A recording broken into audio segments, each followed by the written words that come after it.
Զորակոչիկների թիվ հրապարակել չի կարելի։ Պաշտպանության ու անվտանգության հանձնաժողովի նիստը սկսվեց Հայկ Սարգսյանին ուղղված դիտողությամբ։ Սա առաստական բանականությունից հավված բոլոր հասանելի թվերը, որոնք ես ներկայացրել եմ։ Պատգամավորը շարունակեց, թվերը ստույգ չեն, այնպես որ խնդիր լինել չի կարող։ Եզրահանգումների գալու են արհեստական բանականության թվերը։ Չէ, ես տոկոսային թվերը ասել եմ, որոնք որ կա իրականում։ Սարգսյանը զորակոչի վերաբերյալ բավական մտահոգիչ տվյալներ ներկայացրեց։ Պարզվում է, պարտադիր զինծառայության ենթակա քաղաքացիների 69%-ը բանակ չի գնում։ Նրանց 80-ից 82%-ը առողջական խնդիրների պատրվակով։ Եվս 4%-ը զորակոչի չի ներկայանում, իսկ 2000-ից ավելի քաղաքացի հրաժարվում է քաղաքացիությունից։ Պատկերը փոխելու համար Սարգսյանն օրակարգ է բերել իր նորացված, բայց աղմկոտ նախագիծը։ Այն հնարավորություն է տալիս վճարել 24 միլիոն դրամ ու ծառայել 1 ամիս, կամ վճարել 18 միլիոն դրամ ծառայելով 4 ամիս։ 2000 քաղաքացի կողմերի օրենքից, որի արդյունքում մենք ունենանք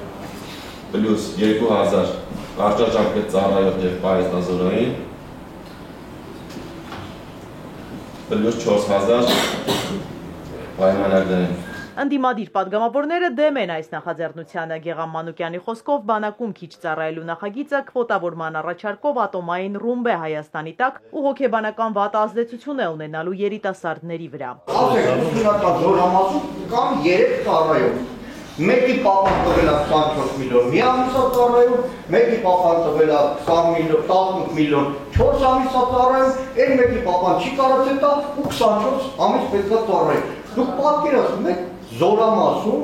այդ 3 զինվորի փոխ հարաբերությունը։ Աննա Գրիգորյանի կարծիքով այս նախաձեռնության փոխարեն պետք է պայքարեին զարտուղի ճանապարհներով բանակից խուսափելու հնարավորությունը վերացնելու ուղղությամբ։ 15 միլիոնի փոխարեն պայմանական կգտնի 5 միլիոն կամ ցանկացած այլ թիվ, այդ խողովակներից նորից կօգտվի եւ այդ կեղծ կոռուպցիոն մեխանիզմներով կազատվի։ Այսինքն դուք այդ խողովակը չեք փակել ամեն դեպքում։ Թվեր եք ֆիքսել, այդ թվերով կօգտվեն, բայց կօգտվեն նաև այդ կոռուպցիոն մեխանիզմներով։ Մեկ ամսում ինչ կրթություն է ստանալու երիտասարդը, զինված ուժերում հետաքրքրվում է Տիգրան Աբրահամյանը։ Արդյոք դուք համարում եք, որ մեկ ամսվա ծառայած մարդը,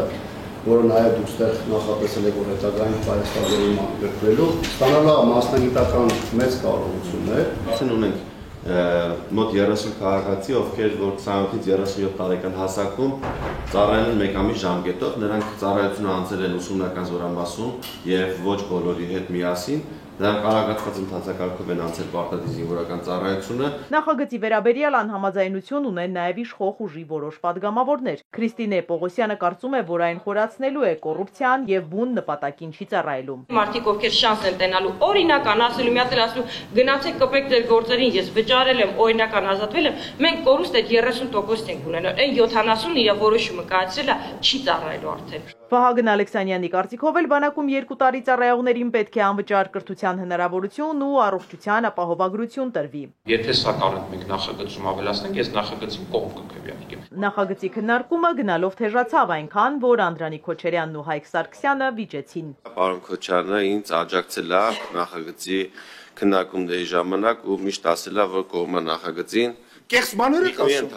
Ոչ մի ընդհատեք։ Կեղծ բաներ ես ասում, պարոն Սարգսյան, որ հանձնաժողովի անդամները այստեղ ինչն են քննարկել։ Դրանից հետո հանձնաժողովի նախագահն առաջարկեց նախագիծը հետ քաշել ու խորքային քննարկումների փուլ անցնել։ Այստեղ կյանքի իրավունքի խնդիր կա։ Մի երեխան փողով խաղից դուրս է գալի, բայց մյուս երկուսը աստվածչանի մի բան եղավ։ Զոհերը ծանողի վիճակը նայում են։ Արման Սարգսյանը հայտարարեց, խորհրդարանում ներկայացնում է ոչ միայն պաշտպանության նախարարության, այլև ամբողջ կառավարության կարծիքը։ Կառավարության տվյալ նիստի ժամանակ դեմ քվեարկող որևէ նախարար չի եղել։ 4 կողմ, 4 դեմ, 1 ձեռնպա բուրն քննարկումից հետո նախագիծը ստացավ բացասական եզրակացություն։ Իզաբելլա Հովհաննիսյան, Հարություն Հովսեփյան, Էպիկենտրոն։